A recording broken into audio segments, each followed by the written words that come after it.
Hey guys, welcome back to Cheap Lazy Vegan. Today is my very first Q&A video and you guys asked me some very good questions, so let's just jump right into it. So first question is from Glenn Gogo. Hi Glenn! You guys, if you want to follow another vegan YouTube channel, go to Glenn's YouTube channel. I'll link it down below. He makes really good videos and some of them very kind of raunchy but quite entertaining. Anyways, he asks, hi bros, congrats on the 10K. Well deserved, beautiful. Oh, thank you. How do you deal with being vegan around friends and family? Have you tried telling them about it, or are you passive about it around them? For the most part, I would say I'm quite, I guess, passive in a way, because I mean my friends and family, at least my close ones, like know where I'm coming from. They already know that I believe in this stuff. They know where I stand with, you know, animal cruelty and stuff like that.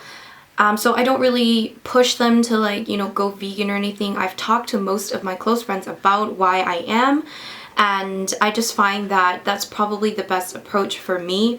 I don't really talk about it unless somebody asks me, unless, you know, somebody wants to ask me questions, then yeah, I will definitely answer those questions and help people if they're open to changing. But I find that if they're not ready themselves to change, if their mind is not really there yet, then there's no point of me, you know, constantly telling them like, oh, you need to go vegan, or, you know, oh, this is what's wrong with this and blah, blah, blah. Because in the end, like, I'm still, just the fact that I am continuously doing what I'm doing, that just shows them, like, without me having to say anything, that this is obviously working and I'm obviously still a normal person.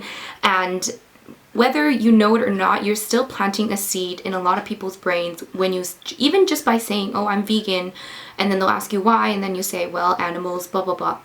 Without you having to say a lot, many times, like, people just kind of come to their own realizations. Sometimes it may take a very long time, but I just find that I plant seeds in people's brains without even me realizing it. For example, one of my really good friends, one of my best friends, actually, like a few weeks ago, he just randomly texted me asking me about feeling hungry when he's not eating meat, and I was like, why? You're not eating meat? He was like, yeah, I've quit meat. I'm still eating fish, but I'm a pescatarian now, or something like that. And I was just like, are you serious? Because I've never pushed him. I've never, you know, tried to force it on him. I've never really even, you know, like tried to even convince him. But I'm convinced that I'm definitely one of the reasons. I don't think I am 100% the reason why he decided to do that, but I'm sure that I had an influence on him, whether, you know, I knew it or not. So that alone, I know he's not vegan or whatever, but just the fact that he would even consider quitting meat just shows you that you are planting seeds in people's brains without actually even realizing it. So I guess I'm quite passive in a way, but at the same time, I have definitely talked to most of them about this already. And yeah, so that's just kind of what I do. I do take my friends to like vegan restaurants, and my friends are quite open-minded about that stuff. So it's not like, you know, they refuse to go out to eat with me because I'm vegan or whatever. They're very willing to try vegan food. They love it, but I don't try to like force it on them, or I don't try to like, you know, always convince them. I just totally like took a million years to answer that question. What did you study in college? What do you do now? I'd love to know more about your goals, aspirations, and future dreams. Much love. Thank you.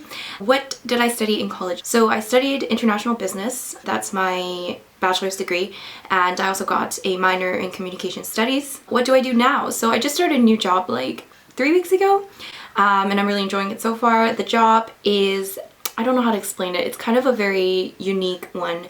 I'm working for a professional accountancy body, and I work in the ethics department, funnily enough, and I basically help promote the use of ethical business practices to members and students, and I guess the wider audience.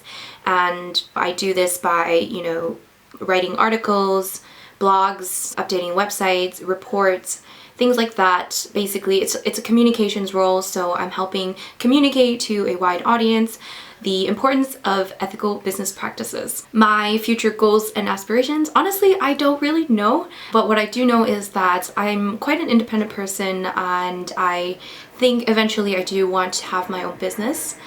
I don't know what it is, but eventually I do want to have something of my own, and I think I'm supposed to be an entrepreneur. I can just see it. I'm definitely not someone that, at least from what I know now, I don't think I would be happy in just a standard 9-to-5 job like for the rest of my life. Right now it's fine. I'm still quite young, so it's not like, you know, this is the end.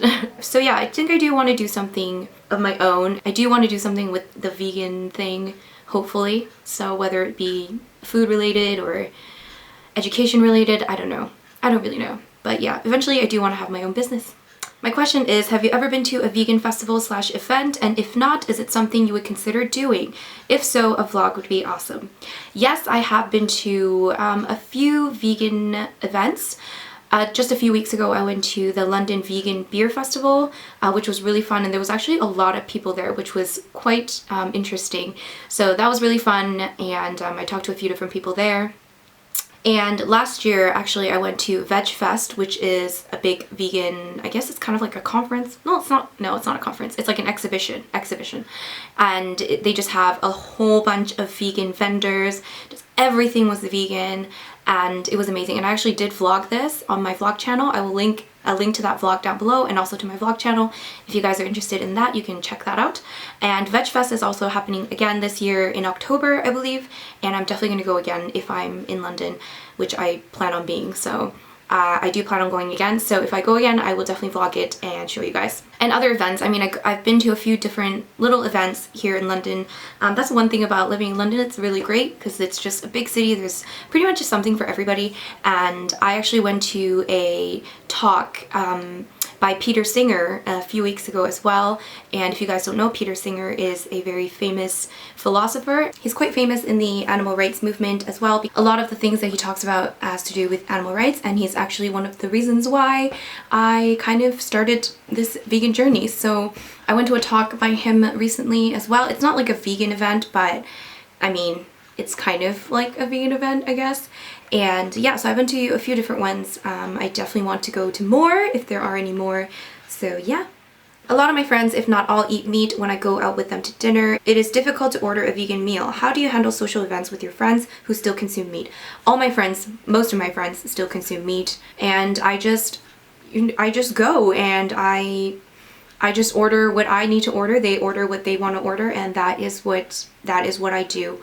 That's it. Like I said before, I sometimes take them to vegan restaurants, and again, most of my friends, at least my close friends, are pretty open-minded to it, and they're very considerate of my dietary, choices. So most of the time, like if they're picking a restaurant, they will take into consideration whether or not they have vegan options.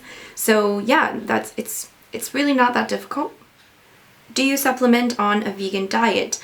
Yes, I take vitamin B12, and I also take vitamin D, but that's not because of my vegan diet. That's just because I don't get enough sun. I live in London, so yeah. But I do take vitamin B12, and I think everyone should take vitamin B12. How do you deal with debates, people commenting on your lifestyle in person about veganism? I find myself in this position a lot. I don't even try to debate with these people. Mostly it happens in school. Debates. How do I handle it? First of all, I think I mentioned earlier, I don't ever mention it really until it comes up. Like, for example, if I'm eating out and I order something, or if I'm picking a restaurant and I need to mention, okay, I follow a plant-based diet or whatever, I follow a vegan diet, that is when I'll mention it. And usually they'll ask me, oh, why do you do that? And I usually kind of answer because of ethical reasons. That's kind of how I put it. I don't really go into that much detail unless they ask me. I used to kind of debate with people, and I used to kind of like, try to put my thoughts out there, but I find that it doesn't really help at all, especially when people get really defensive. So I just kind of leave it as, yeah, I do it for ethical reasons. I don't believe that I should kill animals for meat, and it works for me. So that's what I do, and that's kind of how I handle it. And if you really want to debate people and and get the message across, then I would do a lot of research and make sure that you have a lot of good points, because most of the arguments that they come up with are not unique, and they pretty much all say the same thing. Where do you get your protein? Plants feel pain too. Lions eat other animals. Why can't I? All of these are incredibly easy to argue with as long as you do a little bit of research and have a bit of sense in your head. And it's just, yeah. So I would just kind of maybe watch videos of people debating that argument and then use those arguments against them. Try not to be angry, try not to be hateful, try to explain it in a way that doesn't sound offensive, try not to argue, try not to fight with them, and try not to get too emotional and too passionate about it, because once you get the emotions in there, I know it's hard not to be emotional about it, but once you get the emotions in there, sometimes it just comes across as really like, you know, hateful, even though you're not meaning to be hateful.